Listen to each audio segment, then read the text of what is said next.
End gold buyers, మీ కష్టాల్లో నమ్మకమైన మీ ఆత్మీయ నేస్తం.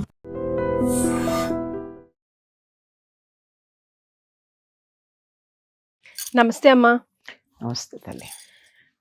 ఆడపిల్లలకి సొంత ఇల్లు లేదు అన్న వాళ్ళకి మీరు చెప్పే సమాధానం అంటే అంటే అత్తారిల్లు అంటారు, లేకపోతే అమ్మగారిల్లు అంటారు. మరి ఈ ఆడపిల్ల ఉనికి ఎక్కడిది? అంటే ఆడపిల్లకి సొంత ఇల్లు లేదంటే పుట్టంగానే నువ్వు స్వతంత్రంగా ఉండగలవా? మరి పేరులోనే ఆడపిల్ల అని పెట్టినారు కదమ్మా. అట్లా కాదమ్మా, స్వతంత్రంగా ఉండగలవా నువ్వు? నీ తిండి నువ్వు సంపాదించుకుంటావా? నీ చదువు నువ్వు చదువుకుంటావా? కనుక అమ్మగారి ఇంట్లో చదివించారు గనక అమ్మ నీడలో ఉన్నారు మీరు. దానికి తప్పే ఉంది? ఈ రోజుల్లో మగపిల్లలు కూడా అదే ఫీల్ అవుతున్నారు. ఏమని? వాడు మా నాన్నతో మాట్లాడతారండి అందరూను, నాతో మాట్లాడరు. ముఖ్యంగా వ్యాపారస్తులు, వ్యవసాయదారులు ఏమంటారంటే, కూలీలు వచ్చి వాళ్ళ నాన్నగారితో మాట్లాడితే కొత్తగా వ్యవసాయం మొదలుపెట్టిన కొడుకు కోపం, నాతో మాట్లాడాలి కదా అంటాడు. వ్యాపారస్తులు కూడా అలాగే ఉంటున్నారు కొంతమంది పిల్లలు. అంచేత ఎంత తొందరగా పెత్తనం చేయాలా అన్న అభిప్రాయం ఉండడంతో అనుకుంటున్నారు తప్ప, కొంత వయసు వచ్చేదాకా అమ్మా నాన్నల అండదండల్లో ఉండాలి, వాళ్ళ నీడనుంటామన్న సంగతి గుర్తుపడితే ఈ సమస్య రాదు కదమ్మా. అక్కడ కూడా అమ్మగారి ఇల్లు అంటున్నారు కానీ నాన్నగారి ఇల్లు అంటలేదే. మరి గమనించండి, అక్కడ కూడా ఆడవాళ్ళకే కదా ప్రాధాన్యం. రేపు పొద్దున నువ్వు అమ్మవయ్యాక నీ పిల్లలు మా అమ్మగారి ఇల్లు అంటారు. అప్పటిదాకా నువ్వు ఊరుకోవాల్సిందే. అర్థం కాకుండా నేను ఇప్పుడు నా ఇల్లు అని అనుకుంటే అనుకో, అప్పుడు అదే కదా సమస్య వస్తుంది. అమ్మగారింటి నుంచి అత్తగారింటికి వెళ్ళడానికి నీకు సందేహం కలిగినప్పుడు, నీ అంతటా నువ్వు ఉన్నప్పుడు రేపు పొద్దున్న నీ పిల్ల మా అమ్మగారి ఇల్లు అని అంటుందని నమ్మకం ఏమిటి? మరి ఆలోచించండి. అత్తగారికి కూడా కోడలు వచ్చేదాకా తెలియదమ్మా ఇది నా ఇల్లు అని అప్పడండం మొదలు పెడుతుంది. అప్పటిదాకా ఫ్లోలో ఫాలో అయిపోతూ ఉంటారు. ఇప్పుడు మనం ఎప్పుడైతే ఈ బంధుత్వాలు చుట్టరికాల్లో హెచ్చు తగ్గులు, అహంకారాలు మొదలైన వస్తాయో అప్పుడు తేడా వస్తుంది, కానీ లేకపోతే సమస్య ఉండదు. అత్త అంటే అర్థం ఏమిటో తెలుసా? తాయి అంటే తల్లి, అత్త అంటే ఆ తల్లి అని అర్థం. ఈ తల్లి పుట్టింటిది, ఆ తల్లి అక్కడుంది, తల్లిలాగా చూసుకోవాలని. అలా ఉన్నప్పుడు సమస్యలు రావట్లేదు. ఎప్పుడైతే అహంకారాలకు పోతున్నారో అక్కడ వస్తుంది. నా పుట్టింట్లో లాగా ఇక్కడ ఉండాలని అమ్మాయి అనుకున్నా, నేను చెప్పినట్టే ఉండాలి, లేకపోతే ఇట్లా నలిచేస్తాను ఇట్లా అంటూ ఉంటారు. గమనించారు లేదు? ఇట్లా పారేస్తానని చెప్పి అత్తగారు అనుకున్నా అక్కడ సమస్య. కానీ ఒకళ్ళనొకళ్ళు ప్రేమాభిమానాలతో చూసుకున్నప్పుడు సమస్య రాదమ్మా. అసలు ఇంకా మగపిల్లలు కొంతమంది బాధపడుతూ ఉంటారు. అలాకొస్తే నువ్వు పోవడానికి అమ్మగారి ఇళ్ళన్నా ఉంది, మాకు అది కూడా లేదు కదా, ఏదన్నా ఇక్కడ పడి ఉండాలి కదా అన్నట్టుగా. ఏమిటి? మగపిల్లలు కూడా నీకు ఇంకా మంచిది, ఇద్దరు తల్లిగారి ఇళ్ళు ఉన్నాయి, అలాకొస్తే పోయి అమ్మగారి ఇంటికి వెళ్ళిపోతావు, మాకు అది లేదు కదా, ఏదో నిజమే కదా. మరి అలిగితే అమ్మగారింటికి వెళ్ళిపోవచ్చు. మగపిల్లలు ఎక్కడ కడతారు? అందుకే వేరే చోట్లకి ఎడుతున్నారు వాళ్ళు. అంచేత వాళ్ళకి అలక రాకుండా చూసుకోవాల్సిన బాధ్యత ఉంది. సమాజంలో కొన్ని రకాలైనటువంటి దురలవాట్లు లేకుండా ఉండాలి అంటే మగపిల్లలు అలగకుండా చిన్నప్పుడు తల్లిదండ్రులు చూసుకోవాలి, ఆ తర్వాత పెళ్ళైతే భార్య చూసుకోవాలి. అన్ని ఇతరుల గురించి కొంచెం పట్టించుకుంటే కదమ్మా కుటుంబం అంటే. ఎవరికి వాళ్ళు నా అంతటి నేనుంటానంటే కుటుంబం ఎందుకు? ఒక కప్పు కింద ఒక సత్రంలో మనుషుల్లాగా, హాస్టల్లో మెంబర్స్ లాగా ఉండాలా? ఒకళ్ళ మీద గురించి ఒకళ్ళు పట్టించుకోవాలి కదా, ఒకళ్ళ ఇష్టాలను చూడాలి కదా, ఒకళ్ళ కష్ట సుఖాలను చూసుకోవాలి కదా. అట్లా చూసుకున్న రోజున అమ్మాయి అలిగి పుట్టింటికి వెళ్ళదు, అబ్బాయి ఎక్కడికి వెళ్ళాలో తెలియక ఎక్కడికో వెళ్ళడం జరగదు. సరిగ్గా కలిసి ఇద్దరు ఎక్కడికన్నా కలిసి పెడతారు, అప్పుడు సమస్య రాదు.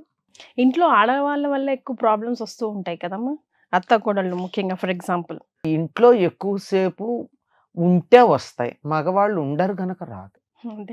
ఈ రోజుల్లో కూడా అత్తాకోడళ్ళకి పెద్ద సమస్యలు ఎందుకు రావట్లేదంటే ఆడవాళ్ళు కూడా ఉద్యోగాలు చేస్తున్నారు. ఇంకా కొన్ని కుటుంబాల్లో అత్తగారులు కోడళ్ళు కూడా ఉద్యోగాలు చేస్తున్నారు. అత్తా కోడలు ఇద్దరు ఉద్యోగం చేసి ఇంట్లో సమస్య రావడం మీరు గమనించారా? లేదు, ఎవరు బిజీ వాళ్ళదే ఉంటారు. కోడలు మాత్రమే ఉద్యోగం చేస్తూ అత్తగారు ఖాళీగా ఉంటే చాలా కుటుంబాల్లో సమస్యలు లేవు. కొన్నిట్లో ఉన్నాయి, లేవని చెప్పడానికి లేదు. ఇవన్నీ కూడా ఎక్కడంటే పెత్తనం చెయ్యాలనేటటువంటి తాపత్రయం వల్ల వస్తాయమ్మా. నేను చెప్పినట్టే వినాలి. మనకు ఒక కథ ఉంది కదా, ఓ బిచ్చగా తెళ్ళిపోతోందిట, అత్తగారు బయట నుంచి వస్తోందిట, ఏమిటి వెళ్ళిపోతున్నావంటే బిచ్చం లేదు పో అంది మీ కోడలు అందిట. వెనక్కి రాని పిలుచుకొచ్చిందిట. పిలుచుకొచ్చి ఇప్పుడు పో అందిట. అదేమిటంటే వెళ్ళగొట్టడానికి కోడలు ఎవరు, నేను కదా చెప్పాలందిట. పెట్టలేదు, వెళ్ళమని చెప్పే హక్కు కూడా కోడలికి లేదని అధికారం చూపించేటటువంటి వాళ్ళు ఉన్నారే. ఇది ఎవరు చేసినా ఒకటే. కోడళ్ళు చేస్తున్నారు, ఈ మధ్య చేయకపోవడం ఏముంది. ఇది నా ఇల్లు, నా సంపాదనతో కొన్నాను అని చెప్పి అత్తగారులని పక్కన కూర్చోబెట్టే కోడళ్ళు కనపడుతున్నారు. సరే, కోడళ్ళని ఆ రకంగా దూరంగా ఉంచి అత్తగారులు కనపడుతున్నారు. కనుక వీళ్ళు కూడా మనుషులు, వీళ్లతో మనం కలిసి ఉండాలి అనేటటువంటి అభిప్రాయం కలిగి ఉంటే ఈ సమస్య లేదమ్మా. లేకపోతే సమస్య ఎక్కడుంది? సో ఫైనల్ గా ఆడపిల్లలకి సొంత ఇల్లు లేదు అనే వాళ్ళకి మీరు చెప్పే సమాధానం? ఎందుకు లేదమ్మా, ఆడపిల్లలకి సొంత ఇల్లు లేకపోవడం ఏంటి? ఆడవాళ్ళకి సొంత ఇల్లు లేదనే మాట లేదు తప్పనిసరిగా. ఇప్పుడు 4 కొడుకులు ఉన్నారు, ఉమ్మడి కుటుంబంలో ఎవరిల్లు అని చెప్తున్నారు? అది పెద్ద ఆయన ఇల్లు అనే చెప్తారు. అంత మాత్రాన్ని వీళ్ళకి ఇల్లు లేదనే మరే ఉన్నట్టే కదా. ఏదో ఒక పేరు చెప్పాలి కనుక చెప్తారు. ఎప్పుడు కూడా ఇల్లు ఆడవాళ్ళ పేరు మీద నడుస్తుందమ్మా. అత్తగారి ఇల్లు అమ్మగారి ఇల్లు అంటున్నారు కానీ నాన్నగారి ఇల్లు మామగారి ఇల్లు అంటలేదే. మరే అది మర్చిపోతున్నారు ఎందుకు? అమ్మమ్మ ఇల్లు నాయనమ్మ ఇల్లు అమ్మమ్మ దగ్గరికి వెళ్తామంటారే కదా. నాయనమ్మలు ఎలాగ ఇక్కడే ఉంటారు కనుక అమ్మమ్మ ఇంటికి వెళ్తాము అంటున్నారే గాని తాతగారి ఇల్లని తొందరగా అన్నారు, ఒకవేళ అమ్మమ్మ లేకపోయిన పరిస్థితి వస్తే తప్ప. చేత ఇల్లు ఎప్పుడు ఇల్లాలిదేనమ్మా.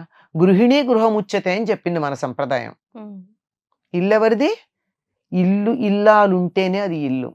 ఇల్లాడు అనే పదం లేదు కదా. ఇల్లాలు అని స్త్రీకే సంబంధించింది. ఆ ఇంటి యజమాని ఆవిడే, ఇంటికి రాజు రాణి మంత్రి అన్ని ఆవిడే. ఇది మన సనాతన ధర్మం మనకి ఇచ్చినటువంటి విలువ. అంటే సమాజంలో అనేక కారణాలుగా విదేశీ సంస్కృతి అవన్నీ మన మీద ప్రభావం చూపించిన తర్వాత ఆ ప్రాధాన్యం తగ్గినట్టు కనపడుతోంది. మళ్ళీ కొంచెం ఆలోచిస్తే వచ్చేస్తుంది. ఇక్కడ కూడా తక్కువ చేయలేదమ్మా. తక్కువ మనం చేసుకుంటున్నాం, సంప్రదాయం చేయలేదు, వ్యక్తులు చేస్తున్నారు. ఇది ఎట్లా ఉంటుందంటే, అన్నదమ్ములు 2 ఉన్నారు. ఒకడు బలవంతుడు, కొంచెం బలహీనంగా ఉన్నాడు. బలంగా ఉన్నవాడు బలహీనుడి మీద పెత్తనం చేస్తాడు. అక్క చెల్లెళ్ళైనా అంతే, అన్నదమ్ములైనా అంతే, అత్త కోడళ్ళైనా అంతే, ఎవరైనా అంతే. కనుక బలం ఉన్నవాడు బలం లేని వాడి మీద పెత్తనం చేస్తే దుర్గుణం వదులుకుని వాడి పట్ల సానుభూతి కలిగి తనతో సమానంగా చూడగలిగినటువంటి మనస్తత్వం ఉంటే ఈ సమాజంలో సమస్యలు కుటుంబంలో అస్సలు ఉండవు. ఇంటి పేర్లు కూడా కొన్ని మనం అబ్జర్వ్ చేస్తామా, ఎక్కువ శాతం లక్ష్మీ నిలయం, ప్రశాంతి నిలయం అని ముందు ఆడపిల్ల పేరు తర్వాతే ఇంటి. అవునమ్మా, అలాగే ఉంటాయి సాధారణంగా. రామనిలయం, రామారావు నిలయం అని ఎక్కడా చూడం కదా. అదే కదా. అవును. సో ఆడపిల్లకి ఇల్లు లేదు అన్నది కాదు, ఎక్కడికి వెళ్తే అక్కడ నా ఇల్లు అనుకుంటది ఆడపిల్ల కదా. అది కాదు అసలు. ఆ అమ్మాయి అనుకోనక్కర్లా, ఆ అమ్మాయిదే ఇల్లు. ఇల్లాల ఆవిడ, ఇంటి యజమానురాలు ఆవిడ, మహారాణి ఆవిడ, ఇంటి మహారాణి. చేత సామాజికంగా అనేక ఇతర కారణాల వల్ల ఆ స్త్రీకి కొంచెం తక్కువ స్థానం కొంతకాలం ఉంది. ఇప్పుడు ఆ తక్కువ స్థానం పోగొట్టుకునే ప్రయత్నంలో ఉన్న స్థానం కూడా కోల్పోతున్నారు ఆడపిల్లలు కదా.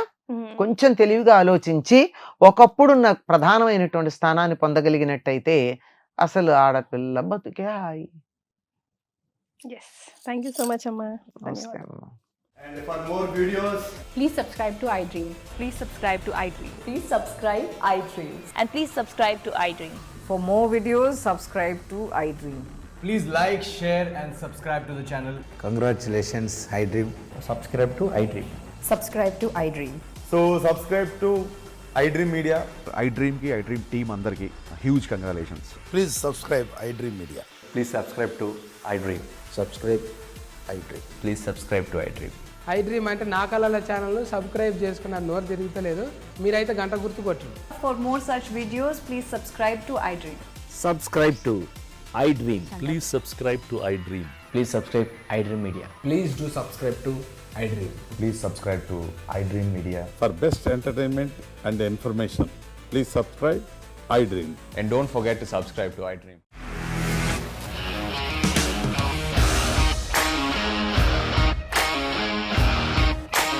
ఇండస్ట్రీలో కమిట్మెంట్ ఇష్యూస్ వస్తే నీకు కూడా వచ్చినట్టు మార్నింగ్ తీసుకెళ్ళాలంటే కొట్టి పడేసాడు.